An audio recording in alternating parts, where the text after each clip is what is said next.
it seemed more pragmatic than therapy. I couldn't sit there and talk about, I mean, my background was so dysfunctional that I would have been there for 7 years before they got to like what I wanted to change and what I needed to work through. Right. So I didn't really go the therapy route. I went the life coaching route, and I was reading so much that I thought, oh my God, I should just study this, and because I'm always coaching other people anyway.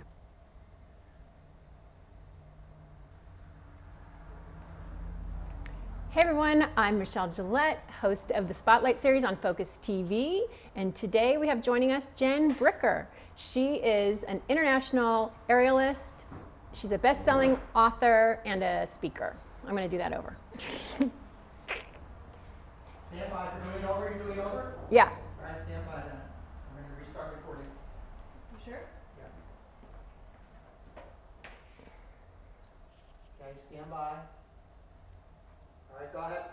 Hey everyone, this is Michelle Gillette. I'm a life coach and the host of the Spotlight series on Focus TV. And today we have joining us an international best-selling author, aerialist, and speaker, Jen Bricker.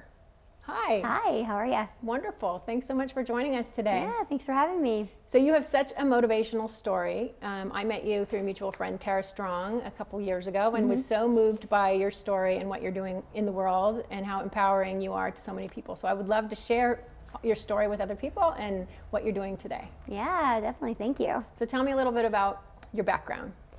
Well, I was born without legs and put up for adoption.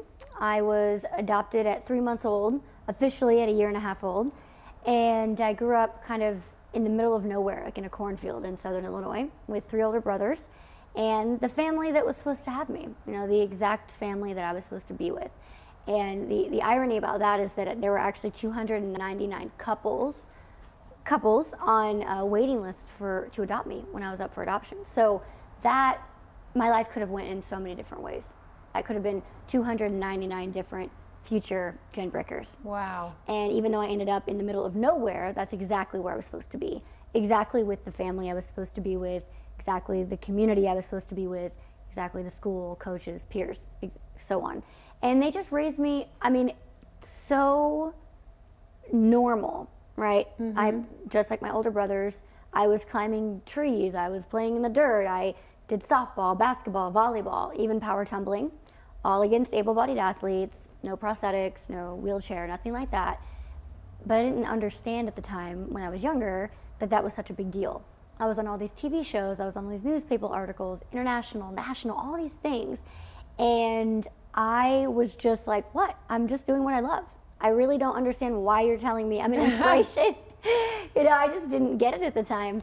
And I'm just, it's amazing because since then in my adult life, it's kind of propelled into me being an aerialist, an acrobat, a speaker, and now an author. And so it's been an interesting life so far, to say the least. I feel like I've already lived a very, very, very full life, but I know there's so much more to come. I just had my 30th birthday, so I'm like, oh, happy birthday. Thank you. Well, I saw those videos. I think it was ESPN who did a segment on there you, was right? several, There's yeah. several. And here I am at home thinking, oh gosh, I don't really want to work out. It's all the way downstairs, or my playlist isn't right. And then I see you and I'm blown away. And I'm just really having to address all of the obstacles, the mental obstacles I put, you know, and also have an autoimmune disease. So I thought, okay, you know, I make excuses for myself. Sometimes they're reasons, but other times they're excuses. And I had to really be honest with myself about that. And it was watching your videos that I had to be accountable. And I feel like you probably do that for a lot of people. You must get a lot of letters. And there's a lot of really beautiful people in the world, you know, that I get to come in contact with, and I'm so grateful for that. And it's amazing when I hear stories like that, that it's this thing sometimes I wouldn't even think of. And because everybody has their own story, and everyone is pulled to my life for maybe many different reasons. You know, there's a lot of kind of elements or angles or stories or topics that people kind of pull from, and I learned so much from people's stories like that, from people sharing. I mean, it blew me away that I just thought, come on, like really, get your butt into the gym. And then, I mean, you really were playing against, as you said, able-bodied athletes, where you were just playing volleyball, everything. Unbelievable. I've always loved sports. I mean, I've always been very active and very kind of, like I said, like the climbing and the this and like being a little monkey. And so obviously very fitting that I do what I do as my career. But I just kind of always was drawn to sports, and my parents were, they never, when I came to them and said I wanted to do softball, basketball, volleyball, whatever, they never said, well, how are you going to do that? Isn't that dangerous? I mean, how are you going to figure that out? Isn't that going to be hard? Yeah. It was never that response. Okay, that's another thing where you're helping me, because as a mother, I'm overprotective, and I will say to my kids, "Oh gosh, you might overheat," or you might, and then I'm like, "Shut up, let them go do their thing." Like that's you really did end up with the right parent. I did. It was exactly where we're supposed to be, and they just, the first set of doctors told them I would never sit up on my own. Period. I was going to be confined to this like bucket device that I was going to basically sit down in, and it was going to hold me upright and in the back, and it's just like they did not accept that. They were just like, no way. There's got to be more for her than that. Are you kidding me? So then they took me to a second set of doctors, and this time the response was so opposite. They looked at my dad and said, Mr. Bricker, she's going to do things that are beyond your wildest imagination. I love them too. Yep. And that just set the tone, and they were already there. It was like, well, you're going to do all the things you want to do, right? So the end result's going to be the same. If you want to play softball, you're going to play softball. If you want to play volleyball, you're going to play volleyball. But the in-between, the journey or the learning might be a little bit different, right? Yes. So I had to do things a little differently in each sport, but I was still doing them and That's doing amazing. them well. That early messaging is really what forms our psyche later on and our confidence. And so that's that messaging that in life coaching I'm constantly helping people undo, because sometimes their messaging was the opposite of what you got. Yep. Right? And they're believing that, and they're believing lies, right. Really, and limitations. And so this story is like right in line with a shining example of how people can believe something different and do something different as that. And Absolutely. so you also have a really interesting story about your sister. Yes. So can you share that? Because it's really unbelievable. Yeah. So, like I said, I was always drawn to sports. I was drawn to gymnastics since forever. I mean, I started beginner tumbling classes in first grade. So I mean, I was just, as long as I can remember, I loved it. And I remember seeing on TV one day, it was right before the Olympics, so it was probably still in '96. So I was 7 or 8, or 8 or 9 at this point. And I remember seeing Dominique Moceanu on TV. Now, I knew I was adopted. My parents were always very open. I knew that my biological family was from Romania. They were just really open and honest about everything. So I loved the fact that I was Romanian. And I saw this girl on TV, and I knew she was Romanian. She was on the U.S. team, but I knew she was Romanian. We looked alike, and we both did tumbling, and I just thought that was so cool. And so I was just drawn to her. And then fast forward to almost 16 years old, I was asking my mom about my biological parents, or what my biological last name would have been, because my best friend who was adopted, she found out what her biological last name was. And so now, never up until that point was I wanting to meet my biological family. That was the interesting thing, like God placed that thought in my mind so that I would go home and ask my parents, because why would I think that they would know something? Why would I think, after never ever keeping secrets, being completely open and honest, that all of a sudden they just kept this big secret about my biological family? Like, that doesn't even make sense. So I go home and ask. Then she actually responds with a yes, which blew my mind. I think I asked almost as if it were like a rhetorical question. I just asked. And then she's like, well, you're never going to believe this, but your biological last name would have been Moceanu. And I'm just like, what? Moceanu? What? Because that name is, I know exactly what that means, because that's not a common name, And so obviously I knew that Dominique Moceanu was my biological sister when she said that. I get so goosebumpy when you tell the story. It's crazy. It is just one of those crazy things. And I was shocked and like, what? This is really? But then I guess like deep below all of the crazy what emotions was like, yeah, I guess that does make sense, considering we look alike and I liked her when I was younger, and And you're an athlete. And you're an athlete doing the same thing, right? So so there was that, and I wanted to meet her, you know, when I first found out. So then I go online and I see that I have another sister who's younger than me, Christina, and she looks like my twin. I mean, we're really close in age. She looks like my twin, and now I have two sisters that I just know that they don't know about me. You know, they don't know I exist. We all pretty much were like, yeah, I highly doubt that they know about you guys. So, long story short, I spent 4 years trying to contact them. It was a 4-year journey, let them know that I existed, and I was finally successful at the end of 2007, December 2007, and contacted Dominique. She reached out right before Christmas, and then we all three met, me, Dominique, and Christina, in May of 2008 for the first time. You know, and it was just, Wow. I know. It was surreal, An unbelievable story. natural, all at the same time. And you're still in touch. Yeah, I mean, so we all three live in different states. I travel the globe like a maniac, and they both have kids and families. So it's like, and we live in different states. Yeah. So we try to see each other as much as we can, and just kind of make the most of it, you know, when we can. What an amazing story. And you detail it in your book. I do, yeah. Let's talk about your book a bit. Yeah, So yeah. everything is possible.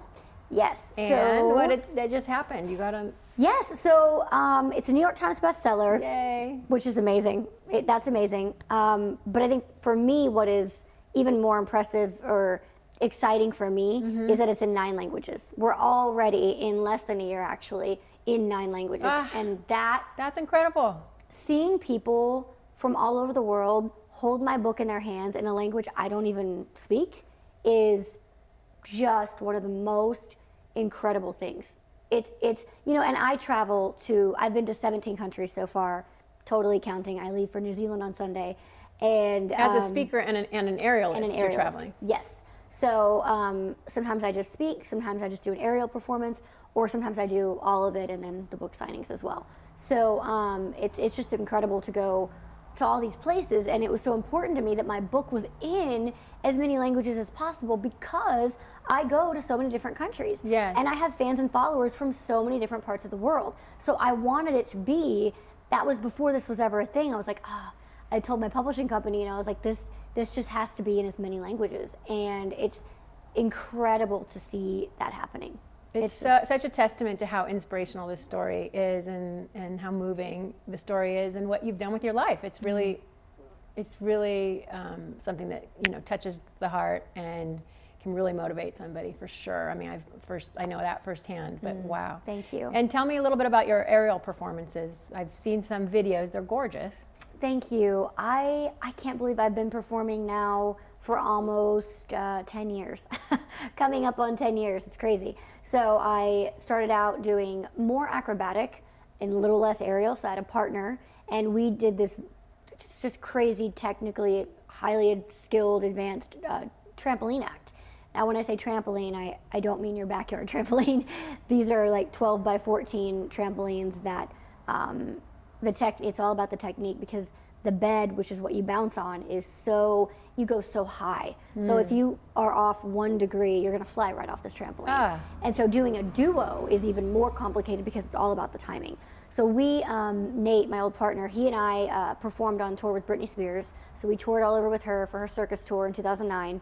I was on North America and Australia, those legs of the tour. And I got thrown into the industry. I mean, I was in the industry maybe a year and a half, and then bam, I'm on the highest grossing tour in the world as a featured act, and the pressure was insane. So I was either going to succeed or fail, and my career would be over before it started. And this was, you know, up until this point, nobody wanted to hire me. So it was like, no, because no one like me had ever done this in the entertainment industry. Very groundbreaking. It's very groundbreaking. And so when you're the first person to do something, obviously, you know, people, they can't understand, well, how are people going to freak out? Is it going to make people feel uncomfortable? Is it, you know, I don't want to put my neck on the line for you because I don't know how an audience is going to react, right? So it was like, no, closed door. And then I get, you know, on tour with Britney Spears, and that just changed the game. That opened all the doors for me.